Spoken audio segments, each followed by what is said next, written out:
Así que vamos a empezar con eso de ahí, con ese mundo interesante. Comenzaremos con, a ver, primero, los documentos los he pasado, pero porque empecé a escribir desde no sé, desde el 6 o el 7 y no he parado. Así como que escribo algo y digo, sí, vamos a ir escribiendo todo y ya tengo como las 3 siguientes clases escritas. Así que bueno, eso es algo bueno para no tener que estar escribiendo sobre la marcha todo esto.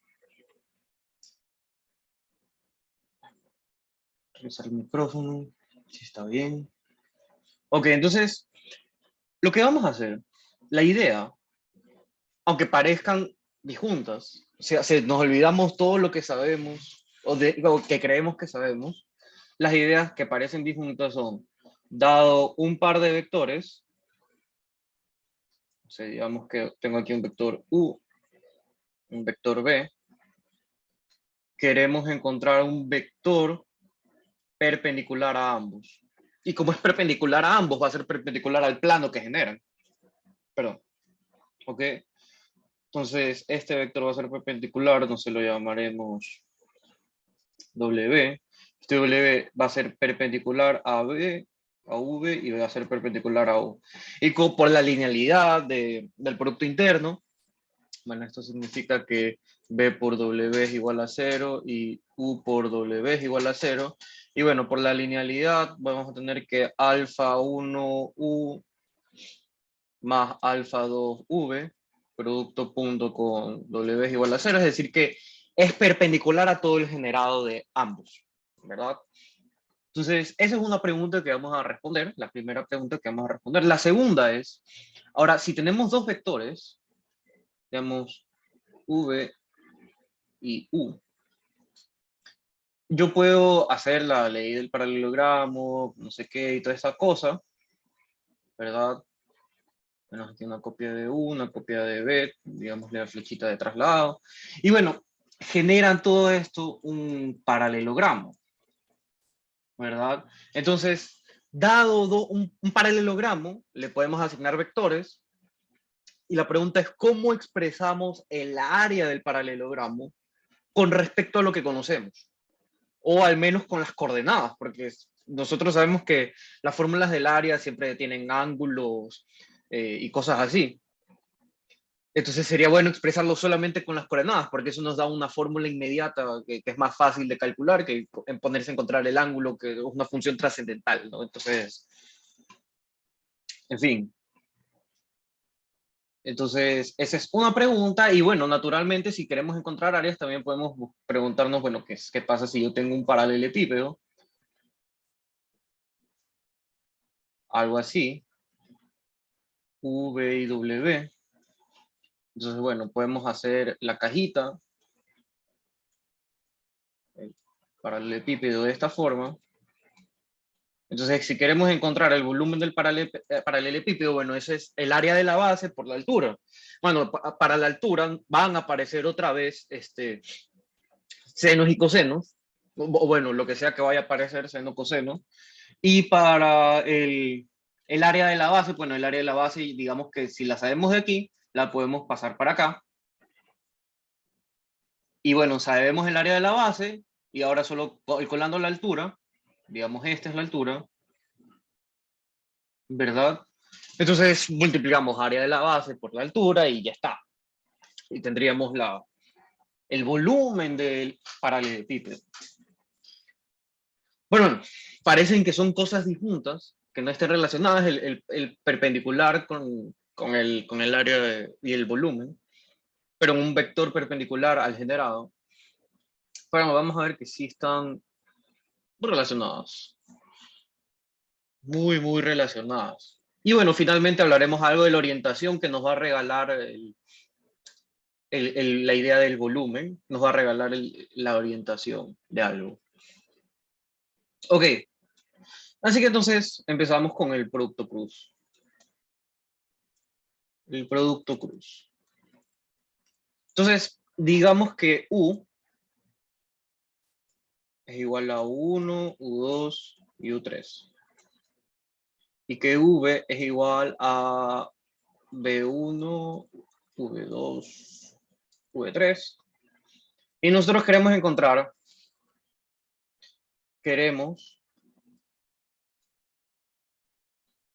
un X en R3 tal que cumple el siguiente sistema de ecuaciones. U por X igual a 0 y V por X es igual a 0. Entonces, aquí es, digamos que es el primer acercamiento al dual, ¿verdad? Porque básicamente lo que he expresado es un sistema de ecuaciones expresado,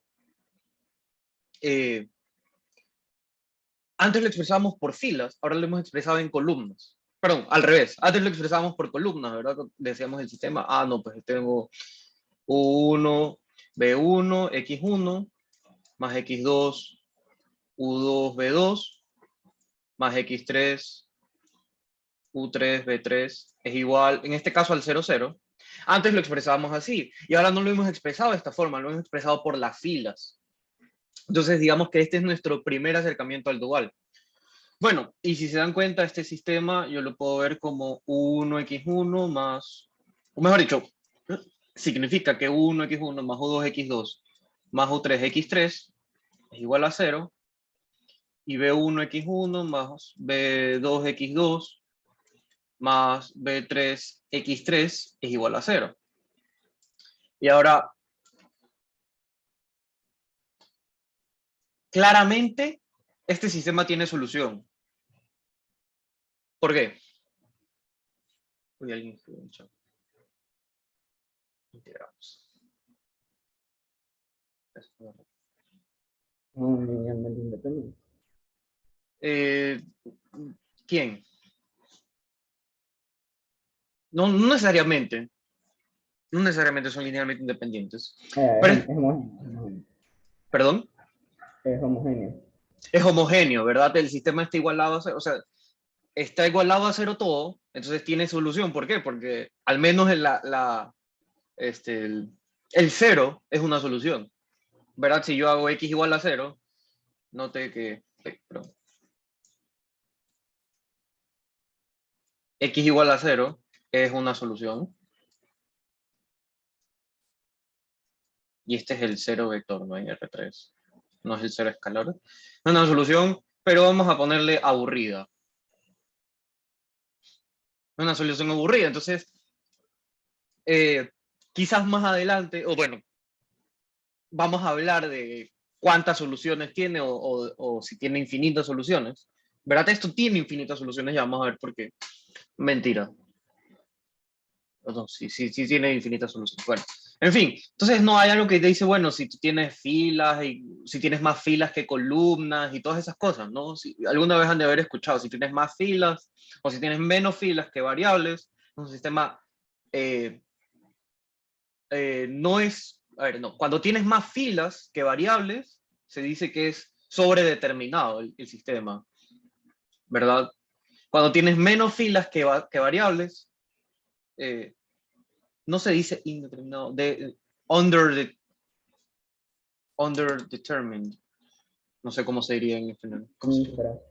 Gracias. Infradeterminado, ¿no? O sea, porque tienes menos ecuaciones que incógnitas, entonces infradeterminado, entonces de tener solución vas a tener infinitas. Bueno, algo así. En fin, entonces la idea es buscar una solución que no sea aburrida. Entonces, lo que vamos a hacer es eliminación, ¿no? Porque, bueno, yo voy a eliminar aquí la variable x1, digamos. Entonces, yo puedo multiplicar arriba, voy a multiplicar por b1 y abajo voy a multiplicar por u1. Entonces me va a quedar u1, b1, x1. Y ahora, sí, voy a dejarlo así, Más u2, b1, x2, más u3, b1, y estos x los voy a poner de otro color.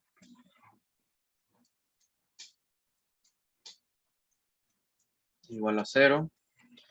Y asimismo x1, x2, x3 igual a 0. Y ahora sería u1, b1 más u1, b2 más u1, b3. De aquí voy a restarle a la segunda ecuación, le voy a restar la primera. Y por un lado me va a quedar 0, por otro lado me va a quedar u2, b1.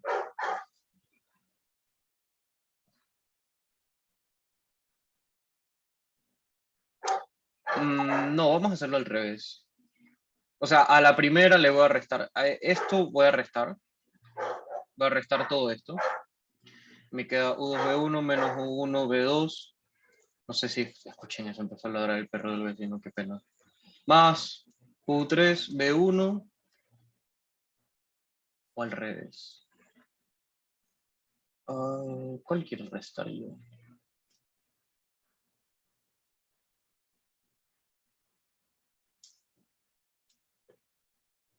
Ok, bueno, no importa en realidad. u3b1 menos u1 v3 x3, eso es igual a 0. Entonces, de aquí, esto es una recta, ¿verdad? Tiene infinitas soluciones porque es una recta. Entonces, digamos que estamos atados, ¿no? Entonces, yo voy a escoger una de las tantas soluciones que hay, ¿verdad? Yo de aquí, yo puedo escribir lo siguiente, yo voy a escribir, si yo mando esto al otro lado, a restar, me va a quedar el opuesto, que va a ser u1, u2 menos u2b1, es igual a u3b1 menos u1b3 por x3. Entonces, yo puedo fijar, perdón, aquí me falta x2. Vamos a poner ahora esos con rojo. x2, x3. Entonces, tengo infinitas soluciones. Ya, eso es cierto. Entonces, yo voy a escoger del loco, voy a decir, bueno, fijemos x2. Bueno, si yo tengo este producto es igual a este de acá, bueno, pues yo puedo decir, ¿sabes qué? Fijo x2, que sea esto, y x3, que sea lo de acá. Maravilloso. Entonces, bueno, x2 va a ser igual a u3 b1 menos u1 v3, y x3 va a ser igual a u1 b2 menos u2 b1. Y ahora, con esto yo puedo encontrar el x1 que le corresponde reemplazando en cualquiera de las dos ecuaciones. Entonces, digamos en esta ecuación de aquí,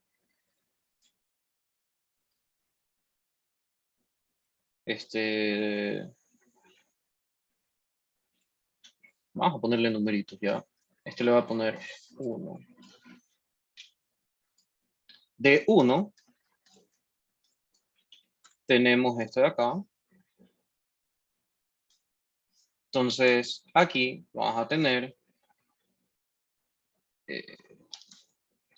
acá.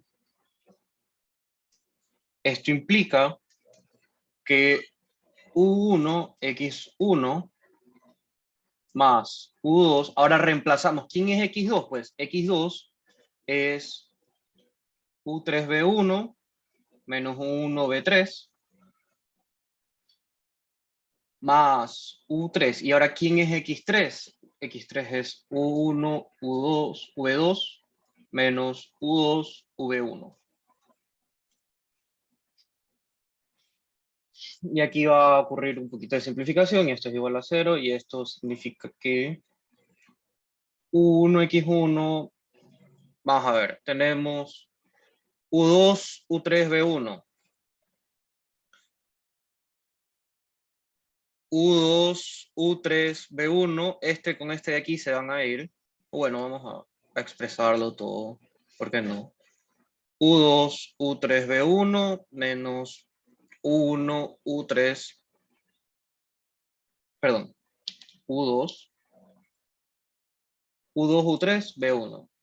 U1, U2, B3, más U1, U3, V2, menos U2, B3, no, U2, U3, B1. Esto es un lío.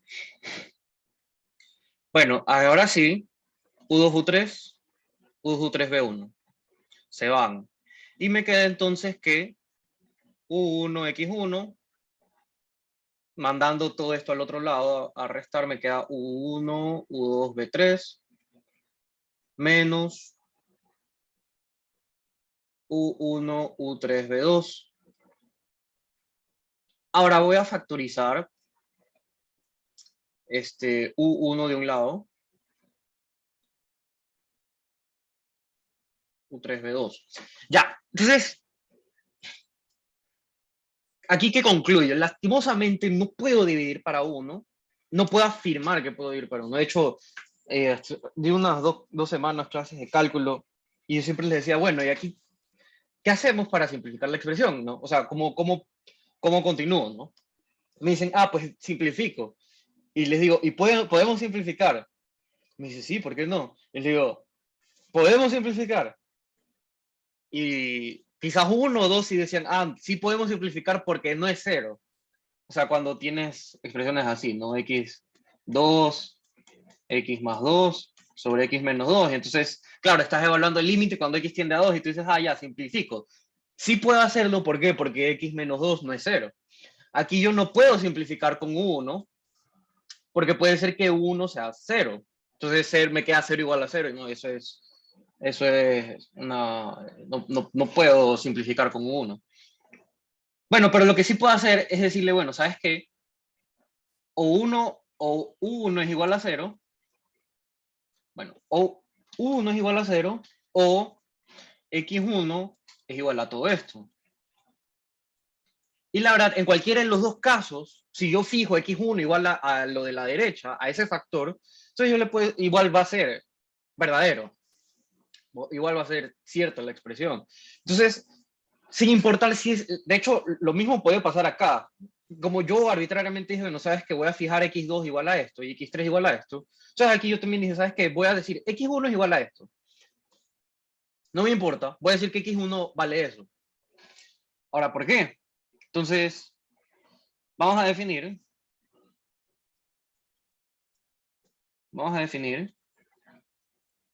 U producto cruz con B. Voy a definir que sea U2B3 menos U3B2. Y aquí es B1,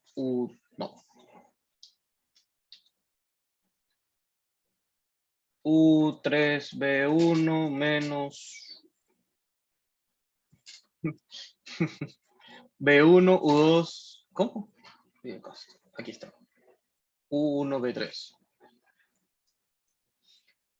Y por último, U1B2, 1B2 menos U2B1.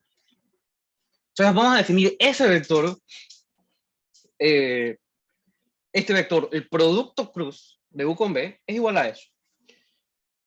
Y algo que podemos ver es que U producto punto con U cruz V, eso es 0, y B producto punto con U cross V también es 0. Es decir, este vector, no importa si, de hecho, siempre este vector va a ser perpendicular a U y a B, y en particular va a ser perpendicular al plano que genere U y B. Si es que generan un plano, si son una recta, pues este vector de hecho va a ser el vector 0, porque son linealmente dependientes, pero bueno, eso lo veremos más adelante. Entonces, claro, nosotros, ¿cómo empezamos aquí? Bueno, queremos un vector que sea perpendicular a ambos. Entonces, tenemos este sistema de ecuaciones.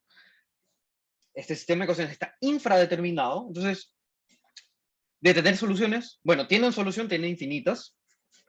Ya veremos más adelante una justificación de eso. Entonces, tiene infinitas soluciones. Y en particular voy a escoger la que se ve más bonita.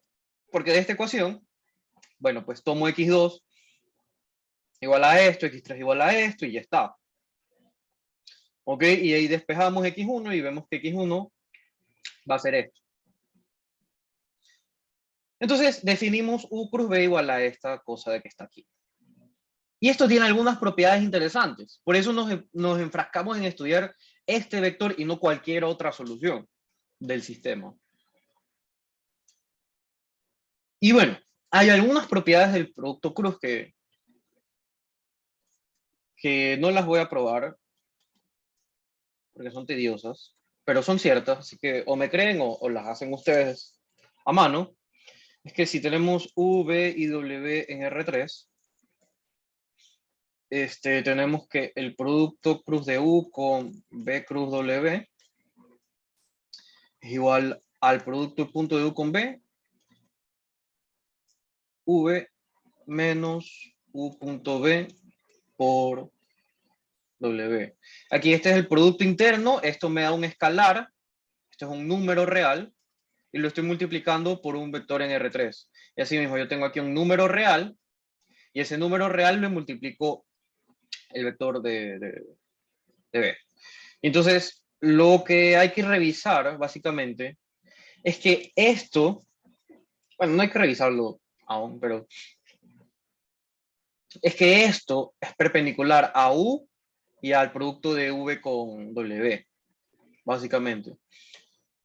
Entonces, si yo hago el producto punto con U, esto, si se dan, inmediatamente da cero. Si yo hago esto, si hago esto, producto con U, producto punto, eso me va a dar cero, es por la condición de que es perpendicular, ¿no? Y bueno, y es fácil ver que esto sí da cero, porque esto es U por V y esto es U por W. Entonces, tengo U por W y U por V y U por V menos U por V, U por W. Entonces, por ese lado está bien. El problema sería ver que también es perpendicular al producto cruz, pero con otras propiedades se puede hacer más fácil. Entonces, bueno, esta es una. Otra propiedad es B cruz U. Cuando le doy la vuelta al producto cruz, cambia de signo. Porque igual me da un vector perpendicular a los dos. El problema es que cuando yo hago U, B, entonces, digamos que U cruz V te da esto y B cruz U te da el negativo. Y ya veremos en un momento por qué uno apunta arriba y el otro apunta abajo. Ya lo veremos más adelante. Allá, vamos a tomar un número real. Y aquí vamos a tener que alfa U por V es igual a U por producto cruz alfa con V.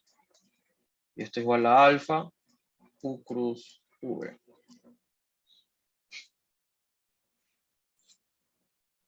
Y quizás esta propiedad sería bueno enunciarla ahora. U producto punto con B cruz W es igual a U producto punto de W cruz U y es igual a W producto punto de U cruz V. Aunque realmente todavía no sabemos o no vemos por qué importa esta última propiedad, pero es muy importante, la veremos. Veremos de dónde sale más adelante, porque seguramente si recuerdan algo que les dije que se olviden de lo que supuestamente creen que saben, o lo que supuestamente nos enseñaron. Bueno, vamos a ver por qué nos interesa estudiar el producto punto por esta cosa de acá. Muy bien. Entonces, ahora vamos a contestar la siguiente pregunta. Nuestra primera pregunta fue encontrar un vector perpendicular, entonces, suficiente por ese lado, ¿no? Encontramos el producto cruz, va a encontrar un vector perpendicular a dos vectores. Ahora, vamos a estudiar el área de un paralelogramo.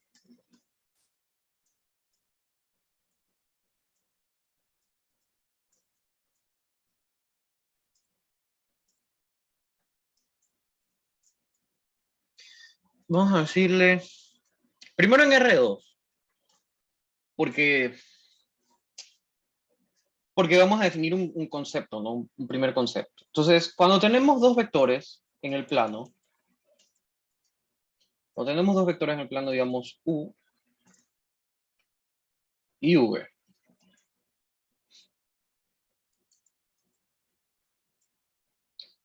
Entonces, en la fórmula del área, ¿ok? Bueno, la fórmula del área está dada por base por altura, ¿ok? Eso no nos vamos a olvidar. Ya se define por base por altura. Ya, el problema es la altura. La base, bueno, yo puedo tomar cualquiera de las dos como base, en realidad. Entonces, digamos que voy a tomar U como base y la altura va a ser esta de aquí. Entonces, si yo llamo esto ángulo θ, ¿cuál es la medida de la base? Es U, la norma de U. ¿Cuál es la altura? Bueno, la altura va a ser, si se dan cuenta, esto es, yo puedo escribir esto como la proyección de B, sobre U. Entonces, la altura va a ser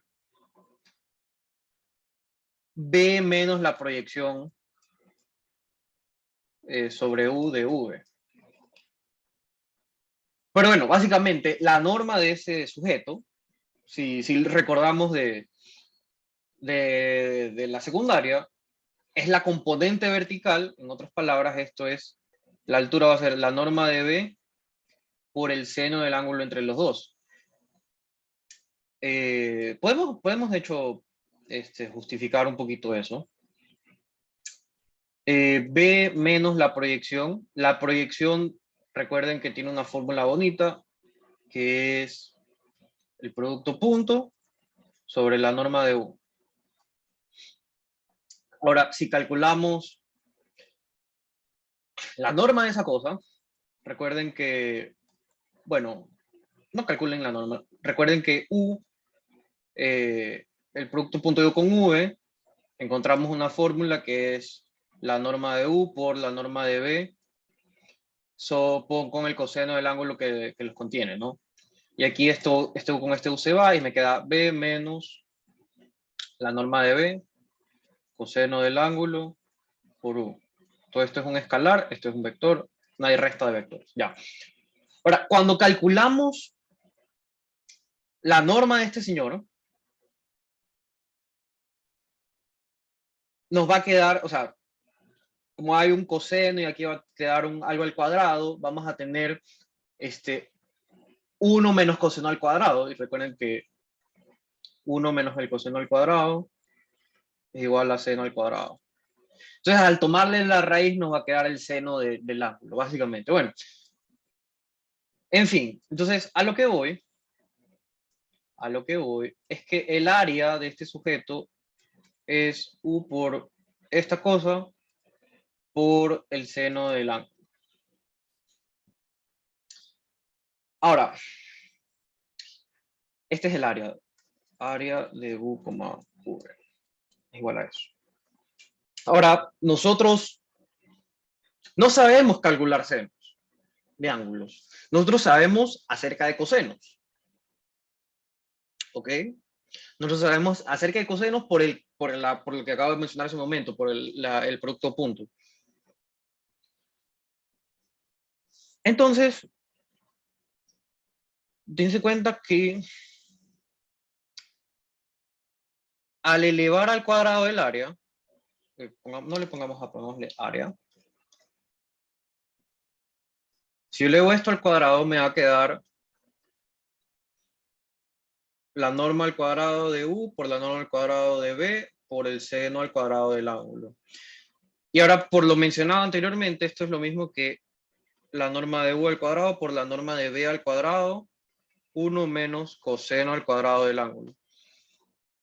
Y esto es igual a la norma de U haciendo distributiva, la norma de U al cuadrado, la norma de B al cuadrado, menos la norma de U al cuadrado, la norma de B al cuadrado, y esto es el coseno al cuadrado del ángulo. Pero, bueno, la norma al cuadrado no es lo mismo que U por U. La norma al cuadrado de B es P producto punto por B. Y aquí, esto de aquí, es el cuadrado de todo eso, pero eso de ahí es U por B. Entonces, el área al cuadrado es igual a eso. Ok, vamos a desarrollarlo, dado el hecho de que son vectores en R2. Entonces, esto es U1, U2, y B es B1, B2. Entonces, dense cuenta que esto de aquí yo lo puedo expresar bonito. Primero, U por U y B por B. Ah, perdón, esto es al cuadrado. U por U es U1 al cuadrado más U2 al cuadrado más U3 al cuadrado. Perdón, solo son dos. Y en el caso de B por B es B1 al cuadrado más B2 al cuadrado. Menos el producto punto es U1 B1 más U2 B2 al cuadrado. Ajá, entonces ahora vamos a tener U1 al cuadrado B1 al cuadrado más U1 al cuadrado B2 al cuadrado, distribuyendo, más U2 al cuadrado B1 al cuadrado más U2 al cuadrado B2 al cuadrado, menos ahora el cuadrado del primero, más el doble, menos el doble producto, bueno, menos porque quiero un menos dos veces U1, U2, B1, B2, menos U2, B2 al cuadrado. Y ahora hay una simplificación bonita, esto con esto se va, esto con esto se va, y nos queda U1B2 al cuadrado, menos dos veces U1B2, U2B1, más U2B1 al cuadrado. Y esto es U1B2 menos U2B1 al cuadrado. Entonces el área de V al cuadrado es igual a esa cosa. Entonces el área de V es el valor absoluto de 1B2 menos 2B1. Y es una fórmula muy bonita. Entonces, ahora si tenemos dos vectores en R2, el área es esta cosa espectacular. Es el valor absoluto de esta cosa. Es una fórmula que solo, si se dan cuenta, solo tiene dos términos. Una diferencia, y bueno, el valor absoluto, porque ya pues hay que tomar el valor absoluto para considerar la parte positiva. Entonces, genial, genial. Y si se dan cuenta, vas a definir, sea, digamos que sea A, una matriz 2×2, ¿verdad? Una matriz 2×2. Definimos el determinante de la matriz. Si digamos que A es esta cosa,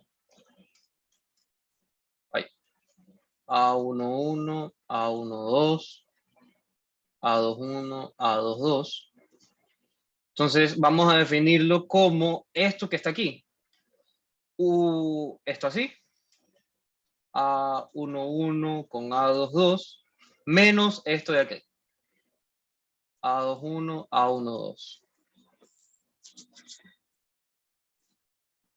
Entonces, básicamente el determinante lo que mide, el valor absoluto del determinante de una matriz 2×2 te dice el volumen que cambia, bueno, el área, perdón, el área, si nosotros consideramos una matriz. Entonces, el cuadrado unitario es esto de aquí, digamos 1, 0, 0, 1. Luego eso lo transforma, digamos, en A1, ¿verdad? Recuerden que la primera columna de la matriz es la imagen del primer vector de la base. Y por acá digamos que está A2. Entonces, el factor que cambia el volumen de la figura original, de este de aquí, de este cuadrado, cambia a este paralelogramo, entonces el valor absoluto del determinante mide el factor por el que se multiplicó el área. ¿Ok? Entonces, ahora una consecuencia de esta definición de un determinante 2 por 2, yo voy a recuperarlo y voy a volver acá donde estaba mi amigo el producto cruz. Porque, bueno, en las notas cuando las revisen, de hecho les dice no memorizar esta fórmula en mayúsculas. No memoricen eso.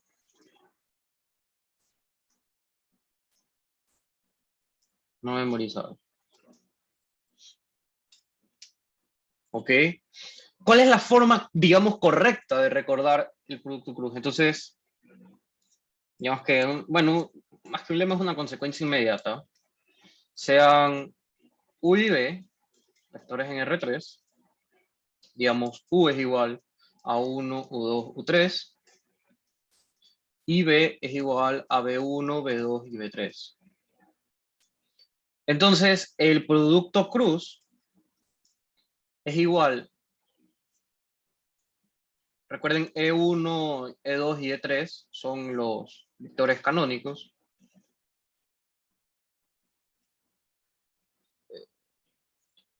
E3. Es la suma de estas cosas y los elementos aquí son determinantes. U2, U3, B2, B3, U1, U3, B1, B3, y aquí, bueno, también se denota esto, el determinante se lo denota también de esta forma. También lo denotamos así también. Ya, y acá sería U1, U2, B1, U2. Entonces, la prueba esa es inmediata realmente.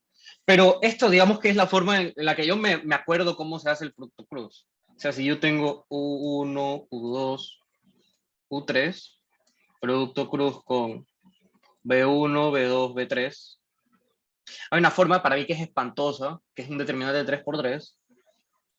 Pero no, la forma en la que yo lo recuerdo esto, básicamente, para el primer sujeto, me olvido de estos dos. O sea, para la primera componente, me olvido de eso y calculo este determinante, ¿verdad? Y me da, ya es U2B3 menos U3B2. Ahora, para la siguiente fila, para el siguiente elemento, el siguiente componente, me olvido de esto, y como es el del medio, va a ir con negativo, y básicamente sería ahora U1 con un B3, el determinante U1 con B3, menos U3B1. Y luego U3, no, para la componente, la última componente, no, y sería menos esto, más esto. Y luego la última es U1, B2, menos U2, B1. Digamos que esa es la forma fácil en la que yo recuerdo cómo hacer este cálculo, ¿no? En fin, entonces, definir el determinante, bueno, nos llevó a encontrar una mejor manera de expresar el producto cruz de dos vectores, ¿verdad? Bueno, el determinante en R2. Ahora, lo interesante es que esta fórmula de aquí, del área, funciona no solo en R2, también funciona en R3. ¿Ok? También funciona en R3 y la prueba es la misma. Entonces, yo puedo decir aquí, sea U y B, elementos o de R2 o elementos de R3, la fórmula va a funcionar. Ahora, la cosa que está aquí, esto ya es para en R2. Si U y B están en R2, entonces tenemos esta simplificación. Ahora, lo interesante es que en el caso del área, sean U y B elementos de R3, el área del paralelogramo que existe con los dos va a estar dado por el área de U y B, va a estar dado por la norma de U cruz B. Que es genial, ¿no? Porque realmente la construcción que hicimos de U cruz B es arbitraria. Nosotros decimos, es que hay infinitas soluciones al sistema, hay infinitas soluciones al sistema y nosotros escogimos esta porque se veía bonita. Y ahora, de paso, esta que se ve bonita nos informa el área que genera el paralelogramo de los dos vectores. Entonces, no solo es perpendicular, sino que además tiene el área de los dos vectores. Y ahora, la prueba es la misma, es idéntica. Entonces, nosotros sabemos que el área de U con B al cuadrado es igual a ¿qué cosa? Es igual a el producto punto de U con B, B por B. Entonces, digámosle, realmente no quiero escribir esa prueba, pero porque es tediosa de escribir, ya que son vectores en R3, entonces tenemos tres componentes y, en fin. Entonces, lo que nosotros queremos llegar es que esto lo podemos simplificar a la norma de U cruz B. Ya, pero recuerden que la norma de U cruz B sería, entonces, eso, la suma de los cuadrados, ¿no? Bueno, la norma al cuadrado sería la suma de estos al cuadrado. Bueno, entonces esto de aquí es, ahora sí, 1 al cuadrado más U2 al cuadrado más U3 al cuadrado. B1 al cuadrado más B2 al cuadrado más B3 al cuadrado. Menos U1 B1 más U2 B2 más U3 B3 al cuadrado. De aquí, repartiendo esos paréntesis, repartiendo todos esos paréntesis y cancelando los términos, porque se dan cuenta que iba a quedar U1 B1 al cuadrado, y aquí con el B1 B1 al cuadrado se van a ir. Asimismo, U2 con B2 al cuadrado, con este U2 B2 al cuadrado, U3 cuadrado, con B3 al cuadrado, se va a ir con este U3 B3 al cuadrado. Se van a simplificar esos términos y nos van a quedar los que están cruzados. Nos van a quedar los cruzados. No los cruzados, las cruzadas. No. Y voy a ir de esto aquí, si vamos a poner esto más acá. Entonces, les pido que me tengan fe, que ya hice las cuentas. Perdón, procede a equivocarse. Entonces esto queda 1b2 al cuadrado por 2 veces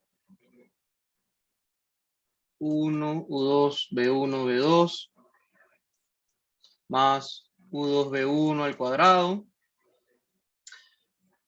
Por el cuestión de espacio voy a escribir acá abajo, más U1 B3 al cuadrado, menos 2 veces 1 U3 B1 B3, más U3 B1 al cuadrado, más U2 B3 al cuadrado, menos 2 veces U2 U3 B2 B3, más U3 B2 al cuadrado. Y aquí simplemente lo que hice fue expandir y simplificar los términos que están, o sea, U1 con B1, U1 con B1, U2 con B2 y U3 con E3 se cancelan con los que aparecen acá de este cuadrado. Y ahora podemos factorizar de forma bonita, eso que nos decían en secundaria y decían que no sirve para nada. Pues bueno, vamos aquí a factorizar. U1B2 menos U2B1 al cuadrado, ¿verdad? El trinomio cuadrado perfecto, esa cosa. U1B3 menos U3B1 al cuadrado, más U2B3 menos U3B2 al cuadrado. Y ahora, si se dan cuenta, bueno, si lo reescribo de alguna forma, me va a quedar esto al cuadrado más esto al cuadrado, más esto al cuadrado. En otras palabras, esta es la norma de U cruz B al cuadrado. Y ahora, como ambas cantidades son positivas, el área, pues acá raíz cuadrada, el área de U y B es igual a la norma de U cruz B. Y me parece lo más maravilloso de la vida. Un resultado fantástico. Entonces, aparte de ser perpendicular, te dice cuál es el área del paralelogramo de esos sujetos. Muy bacán. No sé ustedes, a mí me parece bacán. Todavía me sigo maravillando después de que llegué a este resultado. En fin, entonces ahora, no sé si hasta ahora tengan una duda. Si no, vamos a contestar la última pregunta con la que empezamos, ¿no? Con la que empezamos a plantearnos la clase de hoy, que es el volumen. Entonces, ahora si yo tengo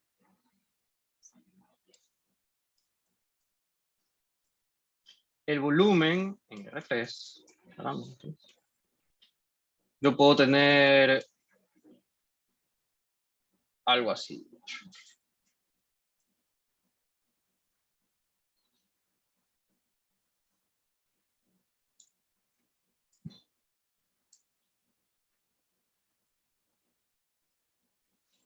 Entonces, si yo quiero encontrar el área, perdón, el volumen del paralelepípedo, ups,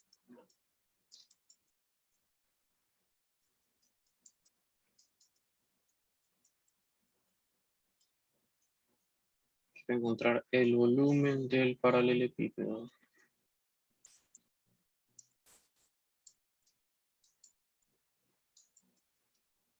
Entonces, recuerden que es base por altura, ¿no? Entonces, digamos que, bueno, sabemos que el área de la base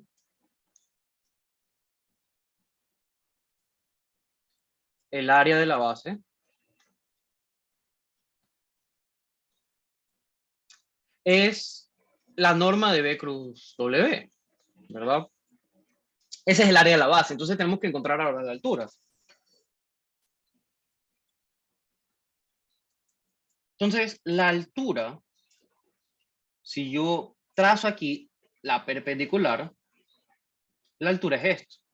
¿Y eso qué es? Esa cosa no es otra que la proyección, bueno, la magnitud de la proyección de U sobre quién. Bueno, pues este vector perpendicular a B con W. Y ese vector ya lo encontramos. Ese vector es B cruz W. Entonces, para encontrar la altura no es otra cosa que U, la proyección, la magnitud de la proyección va a ser esta. Es esto.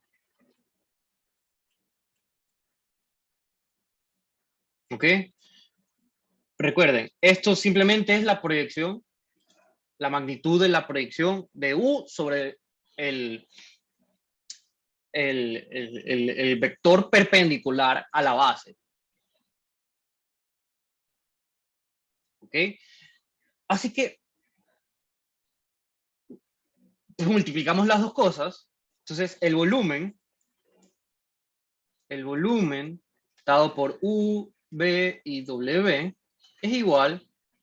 Bueno, de hecho, es la magnitud, así que este producto punto puede ser negativo. Así que vamos a ponerle valor absoluto. El volumen es el valor absoluto de esto con esto.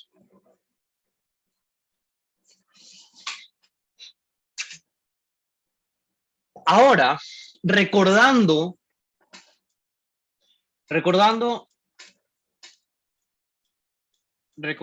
que B cruz W es igual a esta cosa,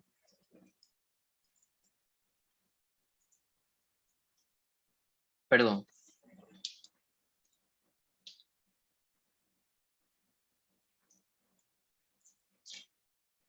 E1 menos B1, B3, W1, W3, E2, más B1, B2, W1, W2, E3. Recordando eso, entonces dense cuenta que si le hacemos producto punto por U producto punto por B cruz W, entonces simplemente estos E, que son vectores, E es el vector 1, 0, 0, E2 es el vector 0, 0, perdón, 0, 1, 0, y E3 es el vector 0, 0, 1. Entonces, dense cuenta que al hacerle producto punto, estoy viendo la primera coordenada con la primera coordenada, es decir, va a ser 1 con este determinante de aquí.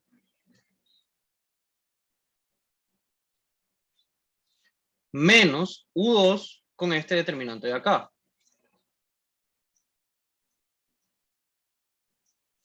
Y luego voy a tener U3 con este determinante de acá. Entonces, ahora tenemos nuevamente una fórmula muy bonita que no depende ni de senos ni cosenos para el volumen, ¿verdad? Y de hecho, la fórmula del área del volumen, perdón, de un paralelepípedo es espantosa. Tiene un término enorme de un seno y un coseno. Bueno, no nos tenemos que preocupar de eso, simplemente damos vectores y hacemos este producto de aquí. Entonces, recordando una de las propiedades que di al comienzo, vamos a repasar un poquito, que el producto punto, esto de aquí, ¿verdad? Esto es lo que acabamos de hacer. Esto es lo que acabamos de hacer. Y dense cuenta que básicamente lo que me dice esta triple identidad es que no importa cuál es la base que tú tomes, el volumen va a ser el mismo, ¿verdad? Que bueno, eso es algo que intuimos nosotros por geometría, ¿no? Si yo es base por altura sobre 2, entonces si yo cambio la base, va a cambiar también la altura. Bueno, si es la misma base, pues entonces no cambia. Pero el punto es que no importa dónde yo lo mire, como base y altura, si yo veo esto como base y ahora esta es la altura, entonces el área va a ser la misma.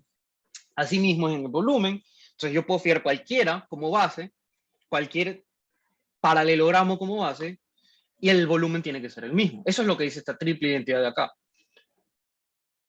Entonces, ajá, básicamente eso es lo que dice aquí. Y ahora, por último, si tenemos una matriz con columnas A1, A2 y A3, definimos el determinante de la matriz como esta cosa espantosa.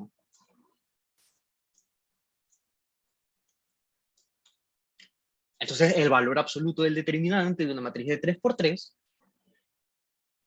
¿qué es? El valor absoluto de ese determinante es el volumen el factor que multiplica el volumen. Entonces, si nosotros tenemos el cubo, E1, E2 y E3, entonces al transformar eso, se convierte, no sé, en A1, A2 y A3. Entonces, esto aquí tenía de volumen 1, esto tenía un volumen 1, y ahora el volumen de la nueva figura, digamos algo así, el volumen se multiplicó, es 1 por el determinante, el valor absoluto del determinante de la matriz. Me parece algo muy interesante. ¿Ok? Entonces, definimos el determinante de una matriz como eso, el valor absoluto del volumen. Ahora, la pregunta es, ¿qué significa? ¿Qué significa que el determinante sea negativo? ¿Ok? Entonces, lo que indica un determinante negativo, vamos a ver primero el caso en 2×2. Por ejemplo, si digo la matriz A, que sea menos 1, 0, 0 y 2. Entonces, básicamente lo que estamos haciendo es, tenemos aquí el vector de la base E1, el vector de la base E2, y ahora, al aplicarle A, estamos mandando 2 veces E1, perdón, 2 veces E2, estamos mandando al opuesto a E1. Entonces, esto es A2 y esto es A1. Dense cuenta, ok, el volumen, o bueno, el área cambió por 2, se multiplicó por 2. ¿Y por qué digo el factor? Es que si yo, por ejemplo, veo algo de esta forma, la figura va a cambiar a algo así. Entonces, el factor que multiplica el área, digamos que esto es 2E1 y esto es 2E2. Entonces, ahora estamos en 4E2 y menos 2. ¿Ok? Y estamos en menos 2E1. Entonces, el volumen se multiplicó por 2. Ese es el determinante. El determinante de esta matriz. El determinante de la matriz, por definición, es menos 2. Ya, entonces estamos multiplicando por 2 el factor del área. Y ahora, ¿qué significa ese menos? Dense cuenta que si yo empiezo aquí, empiezo en E1, mejor dicho, si yo veo antes de transformar, la base está ordenada de alguna forma, ¿no? O sea, E1, después E2. Ahora, si yo veo así, digamos que en el sentido, en contra de las manecillas del reloj, entonces primero aparece A2 y luego aparece A1 cuando lo veo de esta forma. O no sé si estoy haciendo bien por lo... No, así. ¿Verdad? Veo en contra de las manecillas del reloj. Entonces, está volteado el orden. Básicamente, el signo lo que te indica es la orientación. Si ha cambiado la orientación. Y claro, si yo lo veo ahora en 3 dimensiones, algo como esto, entonces yo tengo aquí E1, E2, E3, transformo eso y me dice ahora esto es A2, A1 y A3. Entonces, si yo pongo como ejes, como nuevos ejes, estos de aquí, entonces aparece primero A2, luego aparece A1 y luego aparece A3. Entonces, no sigue el mismo orden. ¿Cuál es el orden que decía? Bueno, E2, E1, E2, E3. Ahora aparece A2, A1, A3. No sigue el mismo orden, es una permutación. Justo lo que no quería decir al comienzo. Una permutación, intercambié dos, digamos, de orden. ¿Ok? Pero dense cuenta que si hubiese sido distinto, si hubiese sido así, por ejemplo, A3 y A1, entonces el determinante sería positivo. ¿Por qué? Porque aunque diga 2, 3, 1, luego dice 2. Entonces, recuerden lo que mencionamos hace un momento, que no importa cómo yo ponga estos vectores, yo puedo avanzar uno y regresar el otro, ¿verdad? Puedo mover este V al comienzo y el U al final, y así mismo yo puedo sacar el W al comienzo y poner el V al final, ¿verdad? Yo puedo hacer eso, entonces lo mismo puedo hacer acá con respecto a la orientación. Entonces, yo puedo decir, bueno, en este caso se mantiene la orientación porque aunque diga 2, luego dice 3, y después de 3 viene el 1. Entonces, la orientación la mantiene esta transformación, entonces el determinante va a ser positivo. Y entonces, una última observación con respecto a esto de aquí, es que el determinante o la orientación de U, V y U cruz V es positiva. El determinante de esta cosa es positivo. En otras palabras, si yo mando, esto es E1, E2 y E3, si yo mando a transformar, me va a quedar, digamos, aquí está U, aquí está B, entonces U cruz V va a estar acá. En otras palabras, como nos decían antes, o en física, obedece la regla de la mano derecha.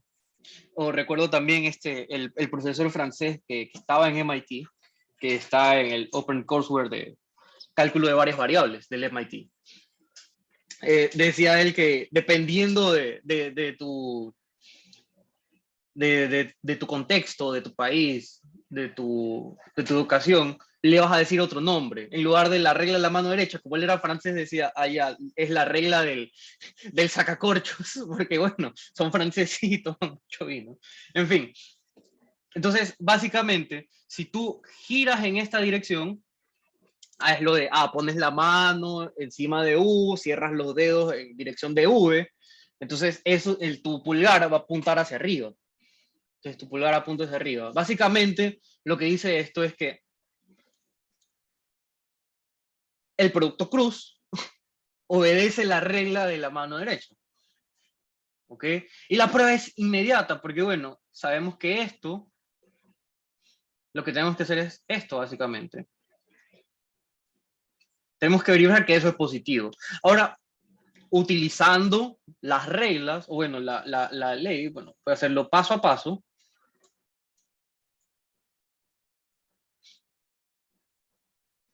Estoy aquí y finalmente voy a sacar este de aquí, lo voy a poner fuera. Va a ser producto punto con U cruz B. Básicamente lo que tengo que ver es que el determinante de esto es positivo. Entonces lo que estoy haciendo es, hago esto, U cruz V, producto punto con B cruz V.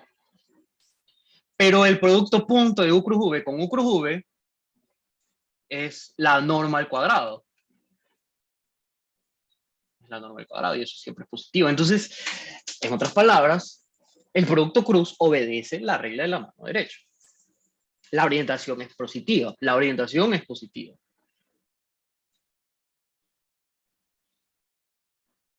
Ajá.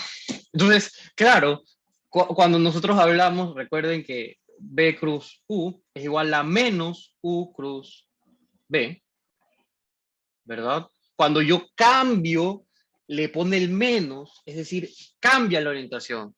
Entonces, de paso, la solución que escogimos al comienzo de ese sistema de ecuaciones es bacán, porque tiene esta orientación. Si hubiésemos escogido otra solución, estaríamos hablando de otra orientación. Entonces, bueno, en resumen,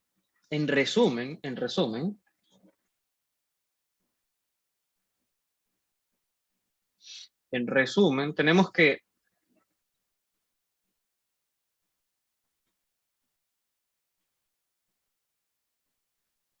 ven R3, tenemos que esta cosa de aquí es perpendicular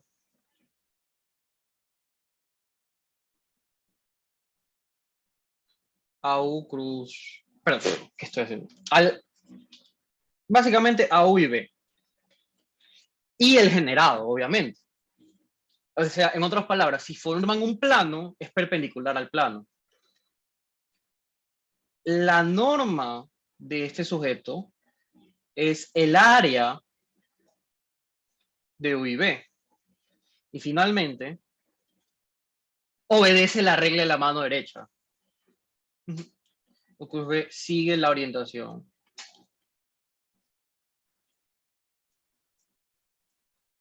En otras palabras, regla de mano derecha.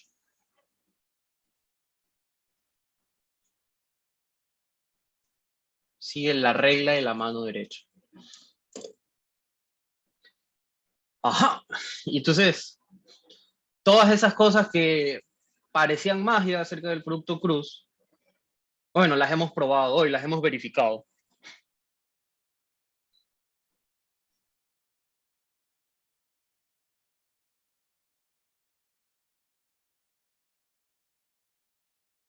¿Ok? Entonces vamos a empezar, vamos a revisar qué es lo que hemos hecho. Entonces, las tres preguntas eran encontrar un vector perpendicular, encontrar el área y encontrar el volumen. Quizás digamos que la pregunta del vector perpendicular tal vez sería relacionada a encontrarla el volumen, ¿no? Porque para encontrar la altura necesitamos una perpendicular, entonces, bueno. La próxima vez que explique esto tal vez será mejor. Entonces, bueno, encontramos un vector perpendicular para encontrar el volumen. Para encontrar el volumen necesitamos calcular áreas. Entonces, área por altura, ya listo. Entonces, encontramos un vector perpendicular a los dos. Y ahora, no, vamos a hacer esto después. Listo. Entonces, vimos que esta operación, ya que la llamamos producto cruz, tiene unas reglas aquí y está relacionada con el área de un paralelogramo en R3. Y así, finalmente, encontramos un volumen. Encontramos el volumen, que es el valor absoluto de este, algunos le llaman el triple producto, o el triple producto escalar. Bueno, que con esto nos ayudó a definir qué es un determinante de una matriz de 3×3. Entonces, hasta ahora solamente conocemos determinantes de matrices 2×2, 3×3. Mucho más adelante, porque el determinante es una cosa espantosa, vamos a definir los determinantes de matrices n por n, que es una cosa horrorosa. En fin.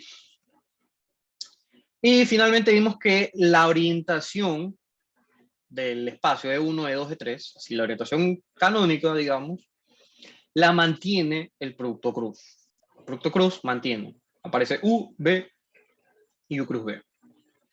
Ahora, como comentarios, es que dense cuenta que si U es múltiplo de B, entonces, ¿qué pasa?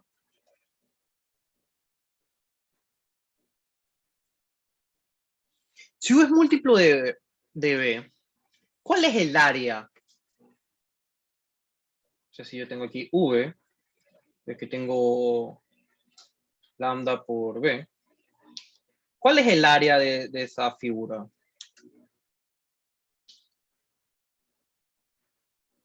No hay. No tiene área. Tiene longitud, sí, eso es cierto, pero no tiene área. Entonces, en este caso, el producto cruz es el vector cero. Porque bueno, si tiene una magnitud distinta de cero, entonces diría que tiene un volumen. Bueno, perdón, un área. Tiene una superficie, pero no hay superficie. No hay superficie entre B y lambda B.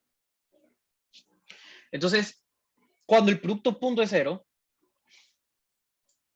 pero cuando el producto cruz es cero, eso significa que uno es múltiplo de otro, o son linealmente independientes. Dependientes, son linealmente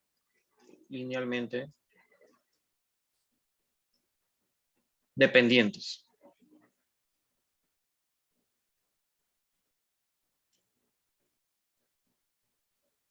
Son linealmente dependientes. Entonces, bueno, esto de la orientación de la regla de la mano derecha quizás ya no tenga mucho sentido. Pero el área sí, digamos, y va a ser perpendicular porque el cero es perpendicular a todo el mundo. Entonces, cuando el producto cruz te da el vector cero, son linealmente dependientes. Entonces, algo de preguntarse es qué pasa cuando la matriz, cuando el determinante de la matriz es cero. Cuando el determinante de la matriz es cero, significa que tengo, bueno, en el caso de 2×2, significa que tengo que las columnas son linealmente dependientes. Entonces, ahora estamos tratando de conectar con el inicio de todo el curso que estamos haciendo. ¿Ok?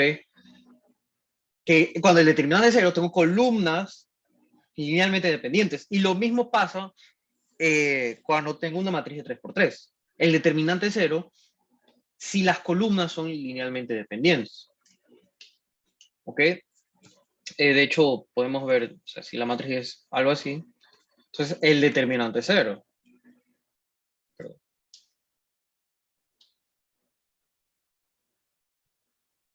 El determinante significa que esta cosa de aquí es cero.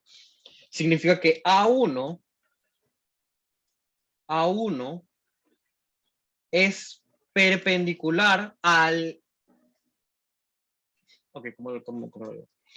A1 es perpendicular al vector perpendicular a A2 y A3. Entonces, si este es A cruz 2, A cruz 3, significa que A1 es perpendicular a ese sujeto. Entonces, como es perpendicular, tiene que estar en el plano generado por ellos. Eso es cierto lo que estoy diciendo. No necesariamente es cierto. Pero suponiendo que A2 y A3, el producto cruz no es cero. Si el producto cruz de ellos no es cero, entonces A2 y A3 es un vector no nulo. Entonces ahí sí yo puedo decir que A1 va a estar en el generado de A2 y A3. ¿Ok? O en particular, al menos uno. Entonces, al menos uno de ellos, bueno, en el caso de que A2 y A3 sean linealmente independientes, entonces A1 va a ser una combinación lineal de A2 y A3. Si el producto cruz de ellos no es cero, entonces busco el siguiente. Al menos uno de ellos tiene que ser cero. Al menos uno de esos productos cruz va a ser cero. Entonces, básicamente, las columnas son dependientes. Y si las columnas son dependientes, entonces yo puedo expresar uno como combinación lineal de las otras y básicamente llegar a lo mismo. El determinante de A es cero. ¿Por qué? Por la fórmula. Uso esta fórmula, veo que eso me da cero, el valor absoluto de cero es cero, entonces el determinante de la matriz es cero. Cuando las columnas son dependientes. Entonces, hay algo interesante. ¿Ok? Entonces, recordemos que, entonces volvamos a los sistemas de ecuaciones lineales.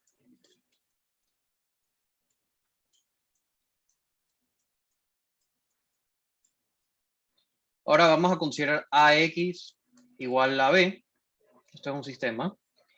A es una matriz, X es un punto en Rn, B es un punto en R a la N, M. Y básicamente, miren que el sistema tiene solución.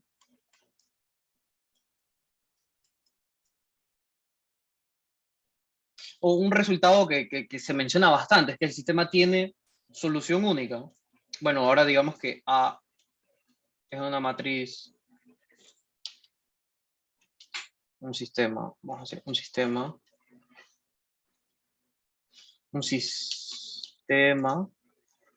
2×2 o 3×3. Entonces el sistema tiene solución única si y solo si el determinante es no nulo. Sí y solo si el determinante es no nulo. ¿Y ahora por qué? Mire que si el determinante es cero, si el determinante A es cero, luego las columnas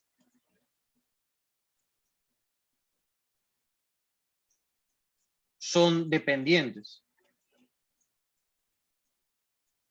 Como las columnas son dependientes, el rango de la matriz es menor que n. Donde n, bueno, n está en 2 o 3. O sea, dependiendo. Si el sistema es de 2×2, entonces el rango de la matriz no es 2. Si el sistema es de 3×3, el rango de la matriz no es 3. Si el determinante es 0, las columnas son dependientes. Y entonces puede pasar algunas cosas, ¿no? Si B está en la imagen de la matriz, si B pertenece al conjunto generado, ¿y qué pasa si está en el conjunto generado?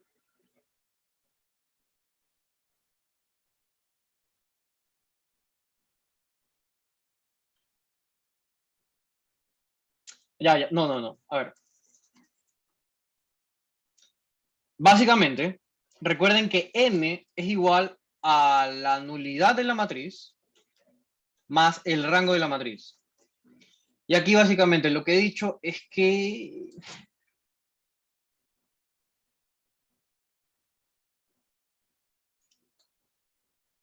esto es menor que la nulidad de la matriz más n.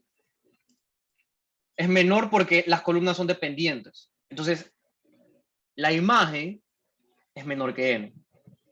Y ahora dense cuenta que si resto n aquí, básicamente lo que estoy diciendo es que la nulidad de la matriz, esta cosa que parece B, recuerden que es la letra nu, la letra griega. Entonces, la nulidad de la matriz es mayor que 0. Y eso significa que el kernel de la matriz es distinto del vector 0. Ahora sí, por todas las cosas que hemos mencionado anteriormente, como el kernel no es nulo, entonces yo tengo infinitas soluciones. Porque bueno, si X es solución, digamos X0 es solución del sistema AX igual B, entonces vamos a tener que AX0 más K más alfa K es igual a 0. Esto significa que existe un K en el kernel. ¿Ya? Y K es no nulo. K distinto del 0. Bueno, entonces cualquier múltiplo de ese sujeto me va a dar una nueva solución. Bueno, cualquier múltiplo me da un nuevo elemento del kernel, entonces hay infinitas soluciones. Ahora, esto es el caso de si tiene solución. Si no tiene solución, entonces no tiene solución única. Eso es trivial, ¿no? O sea, lo que he dicho es, he negado el consecuente y llegué a la negación del antecedente. Entonces, cuando las columnas son dependientes, entonces el núcleo no tiene solución única. ¿Ok? Y como no tiene solución única, 0, entonces existe otra solución. Entonces, al sumarle ese elemento a la solución del sistema, te da esto. Y entonces pasa eso, o a X igual B, no tiene solución. Perdón, no tiene solución. Entonces, si hay solución, no es única. O no tiene solución. Perfecto, entonces esa dirección ya está. Entonces, ¿cómo llegamos al otro?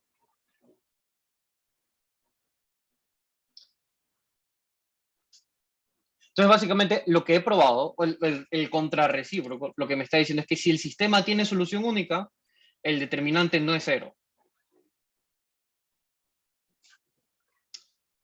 Y ahora veamos que si pasa esto,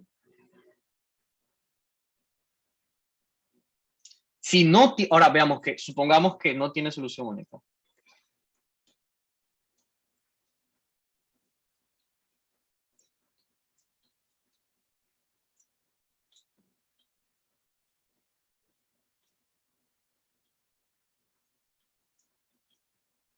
Somos que no tiene solución única. ¿Eso qué significa? Que B no está... Bueno, dos cosas significa. Que B...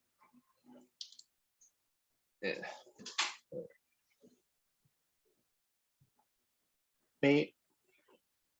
O sea, pasan dos cosas. Que B no pertenece... No.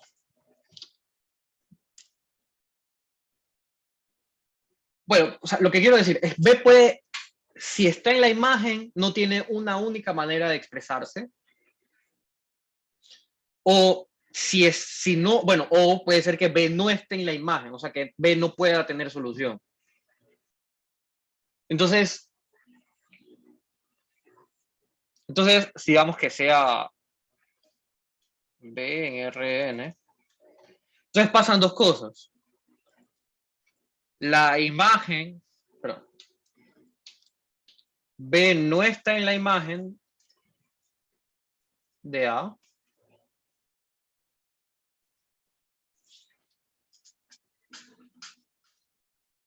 A ver, sí, ya, pueden pasar estas dos cosas, que esté o no esté. Ya, eso es trivial.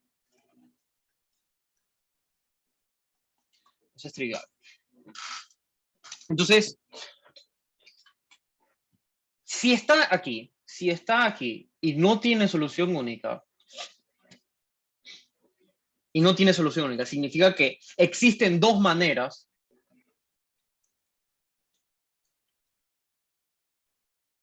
dos formas.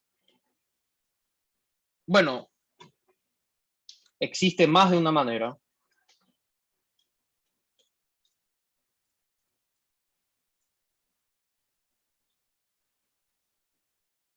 de expresar B como una combinación de las columnas, ¿no? Básicamente, eso es lo que, si no recuerdan bien, existe más de una manera de expresar esto. ¿Ok? Puede ser alfa 1 y puede ser beta 1, A1, más beta n a sub n. Y recuerden que aquí n es 1 o es 2 o 3. En fin. Entonces, básicamente, en este caso, las columnas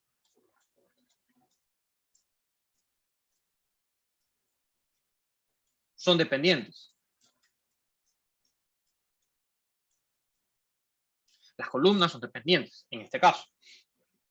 Ahora, caso contrario, si B no está en la imagen, significa que si B no está en la imagen de la matriz, entonces podemos decir que la dimensión es menor que la dimensión de R. ¿Qué estoy escribiendo? La dimensión de la imagen de la matriz es menor que la dimensión de R a la n. Que bueno, eso es n, y esto de aquí es el rango de la matriz. ¿Verdad? Entonces, como no tiene solución única, pueden pasar dos cosas. Que esté en la imagen y que no existe una manera única de expresarla. Entonces, las columnas son dependientes. O que no haya, que hayan vectores que no estén en la imagen. Y si hay vectores que no están en la imagen, entonces significa que la dimensión del rango, o sea, el rango de la matriz es menor que n. Ahora, si el rango de la matriz es menor que n, entonces, y recuerden que la imagen de la matriz es el generado por las columnas. Entonces, básicamente, lo que estoy diciendo es que las columnas son linealmente dependientes. Las columnas son linealmente dependientes. ¿Por qué? Porque tengo n vectores que generan un espacio de menor dimensión que n. Entonces, tienen que ser linealmente dependientes. Y listo. Entonces, un enredo. Y si se dan cuenta, aquí nunca hablamos de inversa de una matriz, porque normalmente la prueba que dan algunos es que, ya, bueno, pues la inversa de la matriz es 1 sobre el determinante de la matriz por una matriz de cofactores, o no sé cómo se llame. Una cosa extraña. Para mí es extraño. Entonces, dése cuenta que nuestra prueba no depende de eso, porque claro, si el determinante es 0, esta fórmula se cae. O sea, no hay inversa. Bueno, básicamente, el sistema tiene solución única, sí y solo sí, el determinante no es 0. Entonces, bueno, no he concluido. Bueno, solamente llegaba a que las columnas son dependientes, pero cuando las columnas son dependientes, el determinante es 0. Cuando las columnas son linealmente dependientes. Listo. Ojo, para 2 por 2 y 3 por 3. Para n por n es un mundo aparte. Entonces, un teorema bastante escuchado, también del sistema de ecuaciones lineales, es el teorema. Realmente en el mundo hay muchas formas de llamarlo. Al parecer en el mundo hispanohablante se lo conoce como el teorema de Roche-Frobenius. Pero hay como 5 nombres más metidos en ese teorema.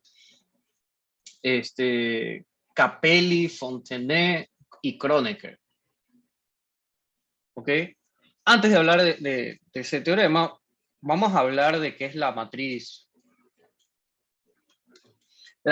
ampliada, ¿verdad? Porque si recuerdan, cuando resolvemos ¿por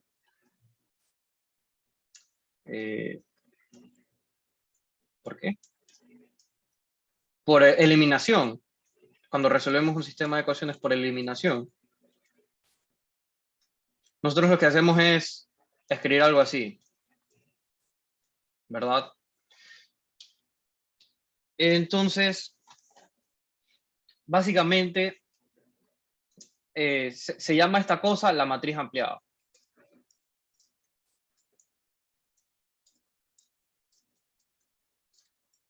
¿Ok? Básicamente, si A es A1 hasta AN y B es un vector en R a la M, diremos que A ampliada B es igual a la matriz A1 AN con B. Y se le pone también un palito vertical también.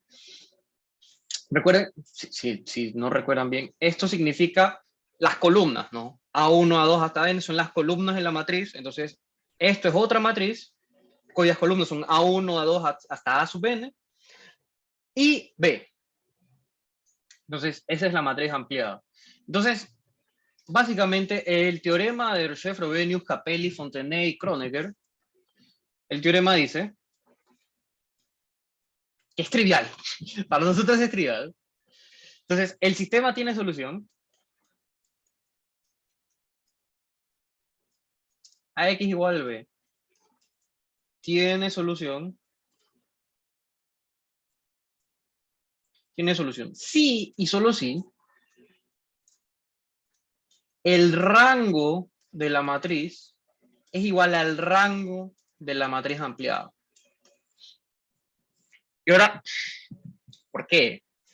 O sea, si el sistema tiene solución, significa que B pertenece a la imagen. Entonces, una dirección. B pertenece a la imagen porque tiene solución el sistema. Y eso implica, si B está en la imagen, entonces significa que el generado por A es igual, bueno, digamos que el generado por las columnas, en realidad. Entonces, el generado por las columnas de A es igual al generado por las columnas de A hasta N y B. Y esto no es otra cosa que la imagen de A es igual a la imagen de A añadido con B. Y esto significa que el rango de A es igual al rango de A unido con B. Y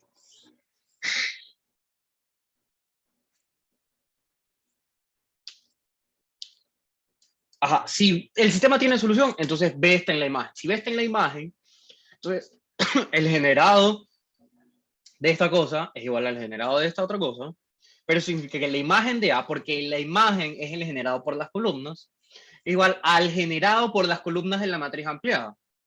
Y entonces el rango de A es igual al rango de la matriz ampliada. Y ahora, si el rango de la matriz ampliada es igual al rango de la matriz, ¿verdad? Significa que el generado por estas columnas es igual que el generado por las columnas con B. Y claro, yo podría sacar columnas de la matriz A,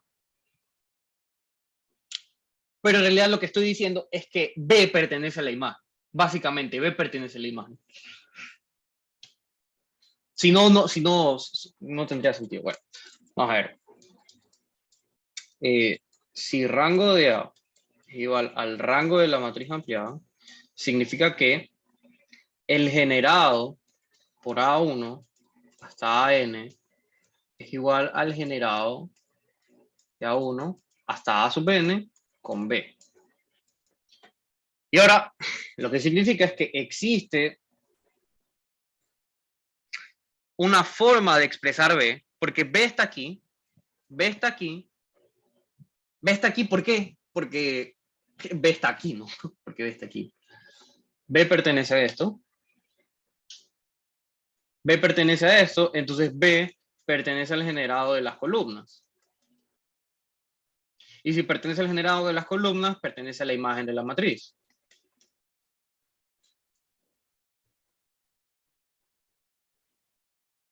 Ah, ok, aquí me salté un paso. Claro, o sea, yo he dicho que solamente he dicho que el rango es el mismo. Ok, el rango es el mismo, no, o sea, no necesariamente implica, o sea, porque los espacios tienen misma dimensión, no significa que son iguales. Pero en este caso, el generado,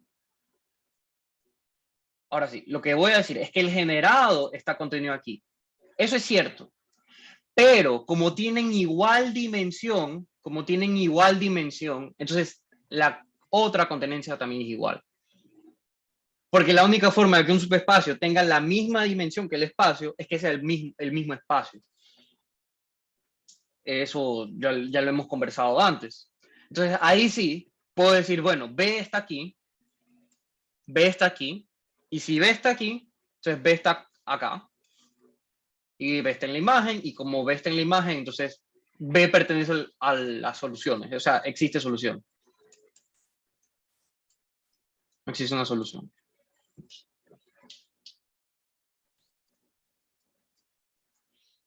Bueno, recapitulando, si B está en la imagen, entonces el generado por las columnas de la matriz es igual al generado de las columnas unido con B. Pero esto significa que las imágenes de estas matrices son iguales, entonces los rangos de las matrices son iguales. Ahora, si los rangos son iguales, note que el generado por las columnas está contenido aquí porque básicamente a estos señores simplemente les agregué un vector B. Esta columna es un vector B. Pero como tienen el mismo rango, entonces la dimensión del subespacio es igual a la dimensión del espacio más grande.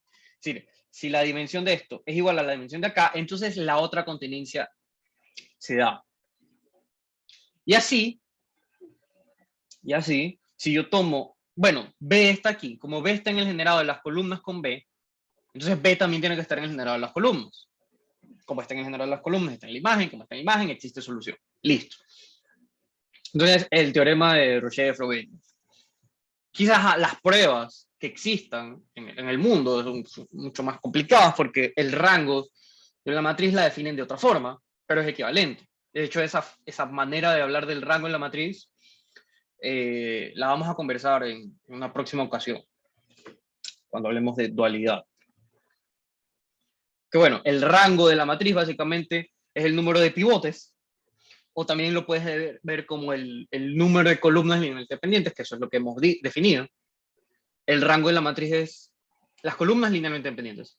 Lo interesante es que el número de columnas linealmente independientes coincide con el número de filas linealmente independientes, que eso es lo que vamos a probar en otra ocasión. Pero bueno. Ay, ay.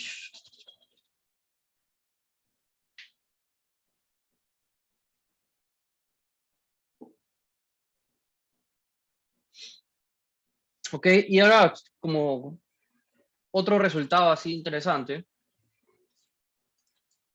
es que si tenemos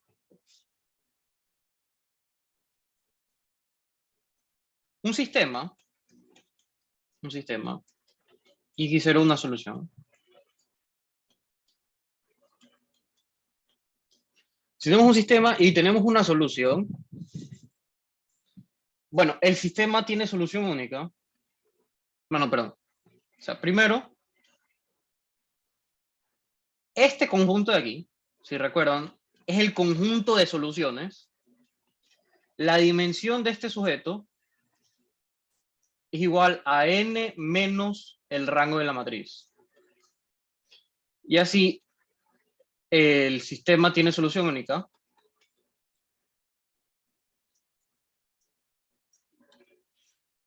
El sistema tiene solución única. Si, bueno, sí y solo sí. el rango de la matriz es igual a n. Y claro, esto es general. Esto ya no estamos hablando de matrices cuadradas. Aquí si hablamos de, en lo anterior, lo del determinante, porque solo hemos definido determinantes para 2×2 y 3×3. Esto aquí es en general. Esto es un sistema M por N. Es una matriz M por N. Entonces, el sistema va a tener solución única cuando el rango de la matriz es igual a N. Siempre y cuando tenga solución. Si no tiene solución, entonces no podemos garantizar que tiene solución única. O sea, si no hay solución, no hay solución única. Por eso aquí se pide que X0 tenga solución. Entonces, la prueba de 1 es inmediata porque recuerden que el conjunto de soluciones es el desplazamiento del núcleo de la matriz. Como es el desplazamiento del núcleo de la matriz, entonces la dimensión del espacio afín es la dimensión del núcleo. La dimensión del núcleo de la matriz. Pero la dimensión del núcleo de la matriz, recuerden que lo denotamos así, y esto por el teorema fundamental de las transformaciones lineales en espacios de dimensión finita. Básicamente, el teorema de la dimensión lo que te dice es que esto es n menos el rango de la matriz. O sea, recuerden eso, es muy importante. La nulidad de la matriz, la dimensión del núcleo, más la dimensión de la imagen de la matriz, es igual a n. Entonces, bueno, ahí despejamos y nos queda que la dimensión de este sujeto es igual a n menos el rango de la matriz. Si en otras palabras el sistema tiene solución única, sí y solamente sí, la dimensión del núcleo es 0. Y eso da sí y solamente sí. El sistema tiene solución única. Solución única. Sí y solo sí. El núcleo de la matriz es 0. Es el 0. Y eso es sí y solo sí. El rango de la matriz es igual a n. Porque si esto es 0, la dimensión del núcleo es 0, entonces el rango de la matriz es n. Y si el rango de la matriz es n, entonces el núcleo tiene dimensión 0. Y ahí está, bueno, los resultados acerca de cuando tenemos m filas, n columnas, bueno, simplemente tenemos que encontrar la cantidad de n's, perdón, la imagen de la matriz. Entonces el sistema va a tener solución única. De tener solución será única si pasa esto. Perdón, que si esto es, si pasa esto. Si el rango de la matriz, el número de pivotes, el número de columnas linealmente independientes es n. Es decir, que las columnas son linealmente independientes. Todas las columnas son linealmente independientes. Porque el sistema tiene n columnas. Bueno, y como último comentario, ¿qué podemos decir? Ya, ¿qué pasa si hay más filas que... más filas que... más filas que columnas?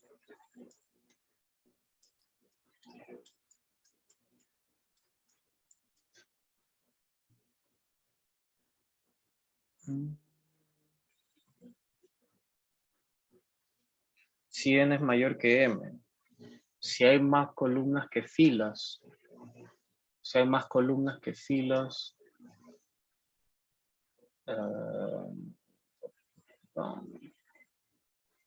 No sé, no me acuerdo. Algo tenía, no lo escribí.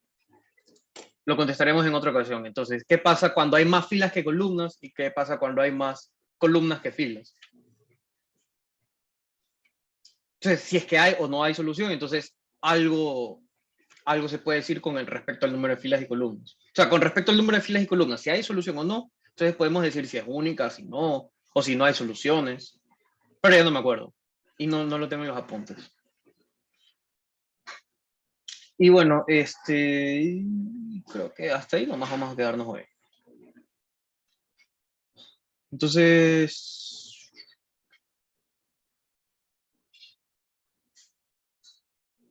Entonces, no sé, ¿alguna pregunta? ¿Alguna duda?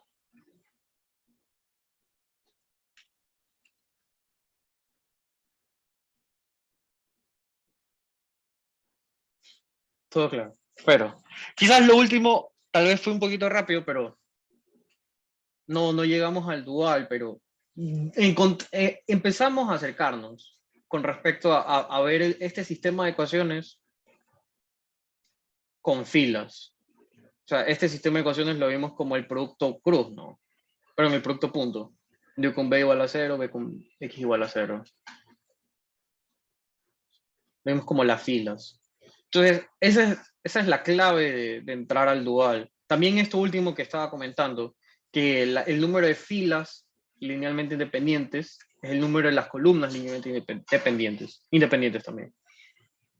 O sea, mejor dicho, el rango de la matriz igual al rango de la el rango de la transpuesta, aunque todavía no hablamos de la transpuesta. Bueno, entonces, muy bonito todo. También en las notas que se les va a publicar hay un poco más de detalle acerca de los espacios afines en espacios vectoriales abstractos. Claro, nosotros hablamos de espacios afines en R a la n. También se puede definir espacios afines en espacios vectoriales abstractos. Y la verdad lo menciono porque ahí lo vamos a ver. Creo que después de hablar del dual vamos a hablar de eso. Vamos a hablar de espacios afines y vamos a hablar de conjuntos convexos, que son temas importantes que, aunque no se los mencionen mucho en álgebra lineal, mejor dicho, no se los mencionan nada, al menos de donde nosotros venimos, me parece importantísimo para ciertos teoremas y dimensiones y muchas cosas. Y hablar del conjunto de espacios afines, las traslaciones de un subespacio, nos regala la definición de una clase de equivalencia, que va a ser nuestro primer acercamiento a las clases de equivalencia, lo que nos será de utilidad cuando hablemos de los números complejos, de los campos finitos y de los espacios métricos. Pero bueno, eso queda para otro día. Entonces, hasta hoy, entonces lo que hablamos fue, vimos todas las maravillas que tiene el producto cruz, y luego hablamos un poquito de sistemas de ecuaciones lineales, que recuerden que esa es la parte fundamental del inicio del álgebra lineal, que para nosotros ya parece que estamos encima de eso, la verdad, ya no, ya casi, aunque parece que ya no estamos, en el fondo, siempre regresaremos a resolver un sistema de ecuaciones, básicamente. Y listo. Así que hasta ahí. No sé si tienen algún comentario final, alguna pregunta, si no, nos vemos ya el día jueves. Gracias. Chao. Chao, hasta luego.